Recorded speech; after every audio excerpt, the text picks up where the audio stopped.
Switch the current editing page to the search template in use under Template on the left side. Click the Add Section button. Move the newly added apps component to an appropriate location. Use the Settings panel on the right to personalize the menu setting. Menu structure is for setting the properties and sequence of the drop-down menu. Menu alias is for setting the alias displayed in the drop-down menu.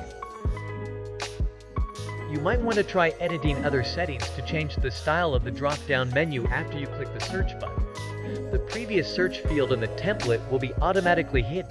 The template search results will be used instead while retaining the function of filtering the search result.